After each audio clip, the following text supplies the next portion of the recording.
अफगानिस्तान में अब जहां जहां तालिबान है वहीं पाकिस्तान के पैरों के निशान भी मिलेंगे। पाकिस्तान ही वो देश है जिसकी वजह से अब तालिबान कई देशों के लिए खतरा बन सकता है। लेकिन भारत जानता है कि किस तरह पाकिस्तान को उसी की भाषा में जवाब देना है। अफगानिस्तान पर तालिबान के कब्जे के बाद बने हालात को लेकर संयुक्त राष्ट्र सुरक्षा परिषद ने भारत की अध्यक्षता में दूसरी आपात बैठक की है। ये दूसरा मौका है जब भारत ने अफगानिस्तान पर हो रही इस बैठक में पाकिस्तान को एंट्री नहीं दी। 2 बार झटके खाने के बाद अब पाकिस्तान को चीन का साथ मिला है। चीन भी अब गुस्से से लाल है। चीन ने भारत पर आरोप लगाया है कि अफगानिस्तान का एक पड़ोसी देश जो अफगानिस्तान की चर्चा में अपना बयान देना चाहता था, उसे बोलने की अनुमति नहीं दी गई। चीन ने इसे दुर्भाग्यपूर्ण बताया। आदत से मजबूर पाकिस्तान ने भी आरोप लगाया है कि भारत अपने राजनीतिक उद्देश्यों के लिए संयुक्त राष्ट्र के मंच का इस्तेमाल कर रहा है, जबकि पाकिस्तान ये भूल जाता है कि अपने राजनीतिक उद्देश्यों के लिए उसने तालिबान और चीन के साथ मिलकर भारत के लिए मुश्किलें खड़ी की हैं। बहरहाल भारत जानता है कि अफगानिस्तान में जो आज हो रहा है उसकी तैयारी में पाकिस्तान कई सालों से लगा है।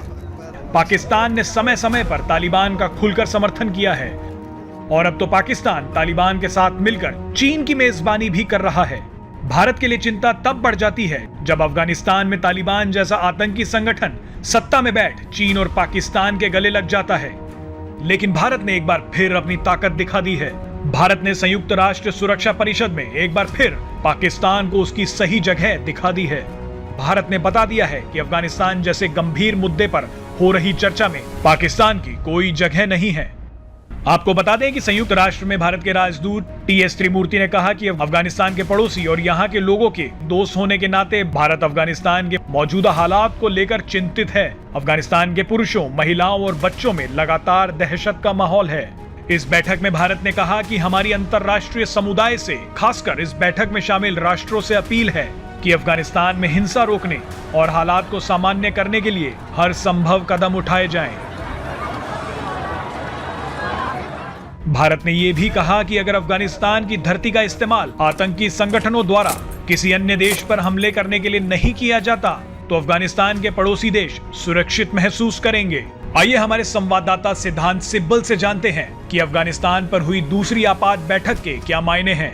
अफगानिस्तान की अगर बात कर लें तो काबुल हो, नई दिल्ली हो या फिर न्यूयॉर्क हो, हर जगह कहीं ना कहीं गहमा गहमी है। एक तरफ से इस पूरी सिचुएशन को देखा जा रहा है, पर अगर न्यूयॉर्क की बात कर ले तो वहाँ यूनाइटेड नेशन सिक्योरिटी काउंसिल की एक अहम बैठक हुई थी मंडे को और भारत ने चेयर करा था। Bharat United nation security council का प्रेसिडेंट है और ये दूसरी बार इस महीने ऐसी मीटिंग चेयर कर रहा है। पर यूएनएससी के चेयर होने के नाते भारत तय कर सकता है कि एजेंडा क्या होगा और किसको इन्वाइट करा जाएगा।